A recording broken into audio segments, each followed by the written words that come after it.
Hi, y'all. It's Rick here with Uncommon Communion. Thank you for joining me on the Monday of Holy Week. Let us remember that we are always and everywhere in the holy presence of God and each other. I've been wanting to record this today, and quite frankly, I was waiting until we had some more news before I would go and share this message with you. And we have that news. You've probably seen the reports. I'm referring to the case that I've talked about before, the Kilmar Abrego Garcia case. And again, I'm sure you know the story with the man who was deported wrongly. The U.S. government has admitted, the Trump regime admitted that he was wrongly deported to El Salvador. And the Supreme Court has said that the U.S. needed to facilitate, kind of a word that has been getting a lot of attention, basically the return of this individual. And you probably heard today that T. Rump, the tyrant, the authoritarian, has said, no, we can't get him home. We're not going to get him home. And he had in the Oval Office the Salvadoran dictator who has the prison where this man was sent. And he says, nope, can't do it. Can't do it. Not at all. Wow. And to make matters worse, as you probably also heard, T. Rump was talking about sending American citizens to this prison and asking on a hot mic off, camera, asking this Salvadoran dictator who appears to be a pretty close friend of T. Rump these days, asking about building more prisons and expanding their reach. This is the moment that we have been knowing it was probably on the horizon, where T. Rump is defying a court order. In this case, it was the Supreme Court order. Now, numerous things have to happen at this point. The Supreme Court may weigh back in. The judge who was handling this may weigh back in. I have heard that one of the senators from Maryland, where Abbrego Garcia lived, is planning a trip to El Salvador this week to go there and see what is going on. And I reached out to him today on Blue Sky and encouraged him to bring other senators, to bring other congresspeople, to really make a spectacle out of this. Because, y'all, that is the only thing that seems to work. We have protests planned this weekend, and we have to get out and remember this man's name and remember and call the administration on this. Because if we don't, if we are silent, and T. Rump knows that he can do whatever he wants against the courts, we're done. We are an authoritative government. It's there, and we have to do this. So that is the message that, again, I have been saying.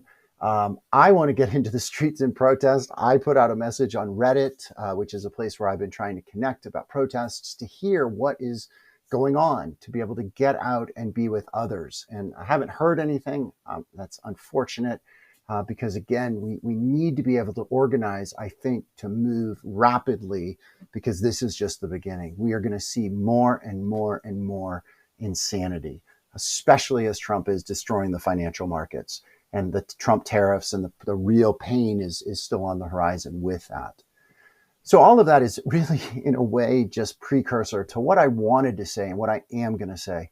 And this is a reminder of where we are. This is Holy Week. And it is in this week that we talk about, we remember liturgically year after year, how an empire, that the brutality was at its core, was colluding with a religious system that was corrupt in that day. The leadership was corrupt. There were certainly good people, some good people following the Judaism of Jesus's time, many to be sure, but the leaders in Jerusalem, Caiaphas and the other leaders, were conspiring, and they were in union with the government. And we are seeing that today, right? We are that empire right now that is using fear and brutality and lawlessness to do whatever it wants.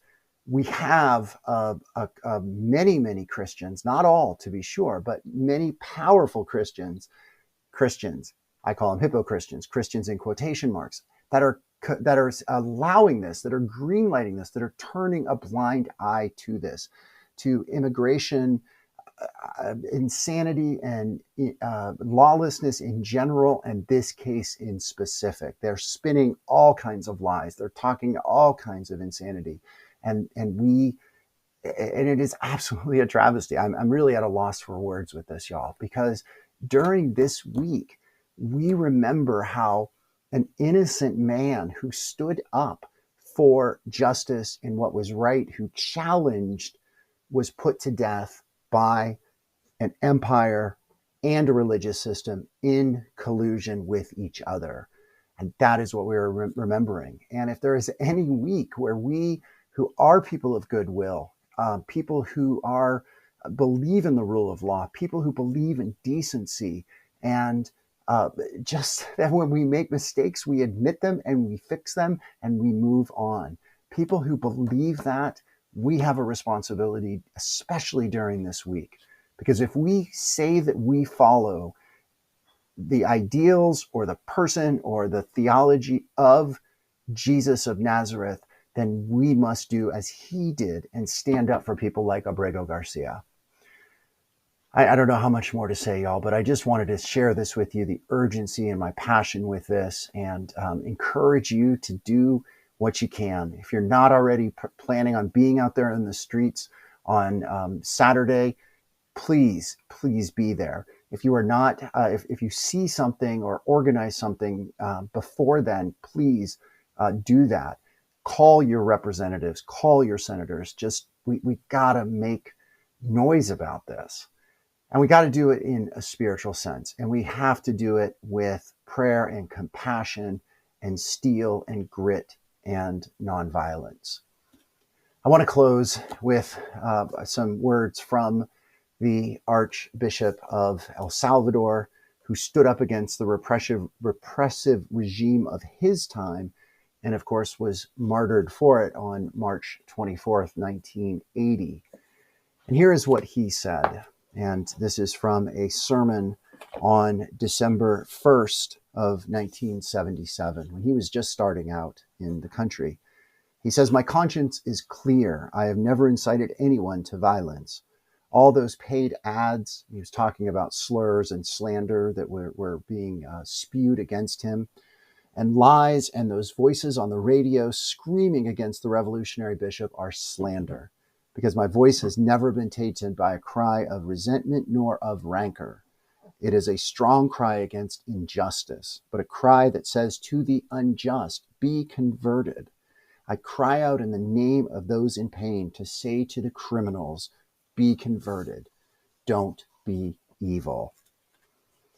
So this is my prayer this week, y'all, that some of those Christians who are saying that they follow Christ during this time of the Passion and the resurrection that we are about to celebrate, that they may be converted and that they may stand up in Congress or wherever and to just say this is wrong and to just say this has to end.